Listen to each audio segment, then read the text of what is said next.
வணக்கம்.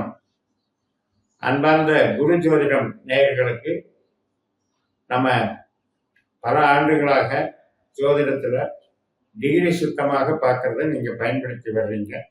நிறைய பேர் அதில் உங்களுடைய ரெஸ்பான்ஸை தெரிவிக்கிறீங்க. அதில் உங்களுக்கு ஒரு நல்ல பாசிட்டிவ் எனர்ஜி கிடைக்கிறதையும் பகிர்ந்துக்கிறீங்க.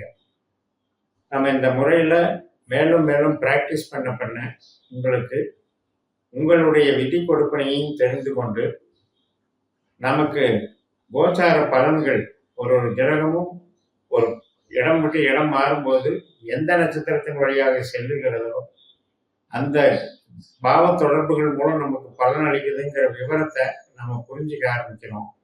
அதனால நமக்கு என்ன பயன் அப்படின்னா, நமக்கு இன்வால்மெண்ட் எதில் இருக்கோ அதில் சாதகமா பாதகமா அது நல்லது செய்யுமா கெட்டது செய்யுமாங்கிறது முன்கூட்டியே தெரிஞ்சுக்கிற ஒரு அறிவு நமக்கு ஜோதிட அறிவு விரிவடைகிறது. இதை பயன்படுத்துறதுனால நமக்கு என்ன ஆகும்னா, எதா இருந்தாலும் நம்மளுடைய கொடுப்பினை என்னன்னு தெரிஞ்ச பிறகு நமக்கு ஒரு பக்குவம் ஏற்பட்டு விடுகிறது. இதுதான் நமக்கு நடக்கும் என்றால் அந்த பாதைக்கு சாதகமாக நம்ம எந்த விஷயத்தை தேர்ந்தெடுத்தா செயல்படும் தெரிஞ்சு நம்ம அதில் பயன்படுத்தி போகலாம். பதிவில் நம்ம பார்க்க இருக்கிறது துலா லக்னத்திற்கான பதிவு.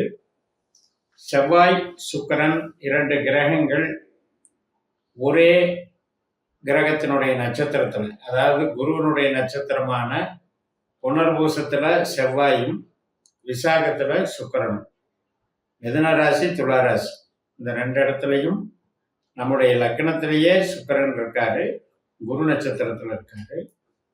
நமக்கு 9ஆம் வீட்டுல செவ்வாய் இருக்காரு, அவரும் ஒரு குரு நட்சத்திரத்துல இருக்காரு. இந்த மாதிரி ஒரு கிரகத்தினுடைய நட்சத்திர தொடர்புல வரும் பொழுதுதான் இந்த 1ஆம் இடத்துக்கும் 9ஆம் இடத்துக்கும் ஒரு கனெக்டிவிட்டி ஏற்படுது.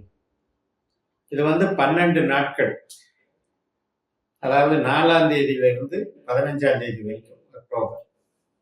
இந்த 12 நாட்கள்ல நமக்கு பாக்கியம் கிடைக்கும். பாக்கியஸ்தானத்துல செவ்வாய் கிரகம், அதே போல லக்னத்துல சுக்கிரன் லக்னாதிபதியாகவே இருக்காரு. அப்ப இந்த 2 பேருக்கு உள்ள அந்த கனெக்டிவிட்டிங்கிறது நமக்கு 1ஆம் இடத்தையும் 9ஆம் இடத்தையும் ஒரு பாலம் மாதிரி இணைச்சி ஒரு நன்மைகளை வழங்கக்கூடிய ஒரு அமைப்பு.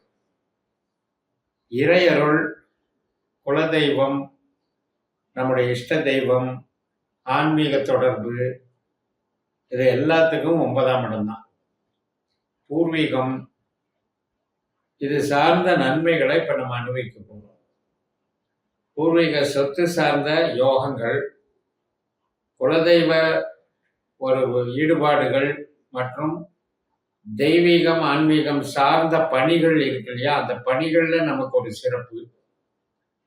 உயர்கல்வி, வெளிநாட்டு தொடர்பான கல்வி, இதுல எல்லாம் ஒரு வளர்ச்சி. நமக்கு பிரியமானவர்களோடு பழகக்கூடிய ஒரு அமைப்பு, இதெல்லாம் நன்மைகளுக்கு. ஆனால் பருவ வயதுல இருக்கிற திருமணம் ஆகாத ஆண்கள் பெண்கள் அப்படின்னு இந்த அமைப்புல எடுக்க வேண்டியிருக்கு. ஏன்னா ஆண்களுக்கு சுக்கிரன் களத்திரகாரகன், மனைவியை அடையாளம் காட்டக்கூடிய கிரகம். பெண்களுக்கு செவ்வாய் களத்திரகாரகன். அப்ப இந்த 2ம் ஒரு கனெக்டிவிட்டியில வரும்போது, சுப விளைவை ஏற்படுத்தும் போது அது திருமண காரியங்களுக்கு சாதகமாக இருக்கிறது. விருப்பப்பட்டு திருமணம் செய்பவர்களுக்கும் சாதகமாக இருக்கிறது. ஆனால் அதே நேரத்துல எமோஷனலா அட்டாச்மெண்ட் பண்ணிக்கிறவங்க அந்த மாதிரி ஒரு டெவலப்மெண்ட் நடக்கிறதுக்கும் வாய்ப்பு இருக்குங்கிறத நம்ம ஜாதகப்படி பார்த்துக்கணும். 9ஆம் இடம் என்பது 2ஆம் திருமணத்தையும் குறிக்கும், அந்நிய நபர் தொடர்பையும் குறிக்கும். செவ்வாய் என்பது எமோஷனலா ஃபிக்ஸ் பண்ற கிரகம், எமோஷனலா அட்டாச் ஆகிற கிரகம். அதாவது அதீதமான ஒரு வேகத்தை கொண்டுள்ள கிரகம். எந்த மாதிரியான ஒரு ஒரு நமக்கு லட்சியம் இருக்கோ, நம்ம காரியத்தை சுயநலத்தை நம்ம பூர்த்தி பண்றதுக்காக அது ஒரு மாயையில சிக்கிட்டு இயங்கும். அப்ப அந்த மாதிரி இருக்கும்போது அதிரடியாக நமக்கு சில வேலைகள் அதிரடியாக சில காரியங்கள், அது வந்து ஒருத்தரோட ஒருத்தர் பழகிறது, இதுல எல்லாம் சுக்கிரனும் செவ்வாயும் கனெக்டிவிட்டி ஆகும்போது அது பருவ கிளர்ச்சியில சிக்க வச்சு வேடிக்கை பார்க்கும். இதை வந்து அந்த ஒரு மெச்சூரிட்டியோட அணுகிறவங்களுக்கு இது ஒரு பிரச்சனை கிடையாது. வெகுளித்தனமா இருக்கிறவங்களுக்கும் வேற மாதிரி நம்பி ஏமாறக்கூடிய வகையில் அவங்க ஜாதகத்துல செவ்வாயோ சுக்கிரனோ வீக்கா இருக்கிறவங்களுக்கும், ஜாதகத்திலேயே செவ்வாய் சுக்கிரன் சேர்க்கை பெற்றிருக்கிற பெண்களும் இருப்பாங்க, ஆண்களும் இருப்பாங்க. அந்த மாதிரி நபர்களுக்கும் அந்த பாசிட்டிவா இருக்கா நெகட்டிவா இருக்கான்னு பார்த்து தான் செயல்படும். ஆனா இதற்கெல்லாம் வாய்ப்புகளை உருவாக்கக்கூடிய அமைப்பு இது. துலாத்துக்கு அதிபதியான சுக்கிரன் 8ஆம் வீட்டுக்கும் அதிபதி. சுக்கிரனுடைய நட்சத்திரம் எங்க இருக்கு அப்படின்னா 3, 7, 11 இருக்கு. நம்ம லக்னத்துக்கு 3ஆம் இடமான தனுசுல பூராளமா இருக்கு, 7ஆம் இடமான மேஷத்துல பரணியா இருக்கு, 11ஆம் இடமான சிம்மத்துல பூரமா இருக்கு. அந்த 3, 7, 11ங்கிறது இன்பகாரகன், திருமணகாரகன், உறவுகளை சேர்த்து வைக்கக்கூடியவன் அப்படின்னு அர்த்தம். அப்ப அந்த அமைப்பு ஒரு ஸ்ட்ராங்கா வேலை செய்யுதுங்கிறது நன்மையா தெரியுது. அதன் மூலம் உங்களுக்கு எல்லா விதமான உறவு சார்ந்த நல்ல பலன்களையும் கொடுக்கும். அதுல செவ்வாயும் சேருகிறார் என்றால் செவ்வாயினுடைய நட்சத்திரம் எங்க இருக்கு? அதே மிதுன ராசியிலேயே இருக்கு. அப்ப 1ஆம் இடம் சித்திரை நட்சத்திரமா இருக்கு துலா ராசியில, 5ஆம் இடத்துல கும்பராசியில அவிட்ட நட்சத்திரமா இருக்கு, 9ஆம் இடம் மிதுன ராசியில மிருகஸ்ரீஷ நட்சத்திரமா இருக்கு. இந்த 1, 5, 9ங்கிறது உறவுகள் சார்ந்த பாவங்கள் தான். அப்ப இந்த ரெண்டுமே நமக்கு ஒரு 1, 9ல ஒரு சுப விளைவா கனெக்ட் ஆகும்போது உறவுகள் சார்ந்த நன்மைகளையும் இன்பத்தையும் சந்தோஷத்தையும் ஒரு மன திருப்தியையும் உண்டாக்கும். அதே மாதிரி ஆன்மீக பிரயாணங்கள் போறவங்க, ஆன்மீக தலங்களுக்கு சேத்திராடனம் போறவங்க, ஆன்மீக சுற்றுலா போறவங்களுக்கெல்லாம் இது சாதகமாக இருக்கும். 9ஆம் இடம் அப்படிங்கிறது இப்ப வந்து ஒரு போதனா மார்க்கமா ஒரு இன்ஸ்டிடியூஷன் நடத்துறது, டியூஷன் சொல்லி தர்றது, போக்குவரத்து சார்ந்த பணிகளை செய்யறது, ஐடி லைன்ல இயங்கிறது, கமிஷன் தொகையில இயங்கிறது, கன்சல்டிங் பிஸ்னஸ் பண்றது, ரியல் எஸ்டேட்லயே கன்சல்டிங்ல பண்ணுவாங்க.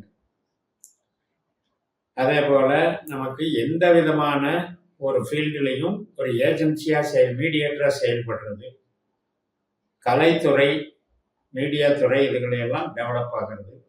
செவ்வாய் என்பது ஸ்பேர் பார்ட்ஸுக்கு சம்பந்தப்பட்ட கிரகம், விவசாயத்துக்கும் பூமிக்காரங்க. அப்ப இதெல்லாம் மார்க்கெட்டிங்க்கு இந்த டைம் நல்லா ஒர்க் அவுட் ஆகும். அதே போலதான் சுக்கிரனை பொறுத்த வரைக்கும் கம்ப்யூட்டர் கம்யூனிகேஷன் லைனு,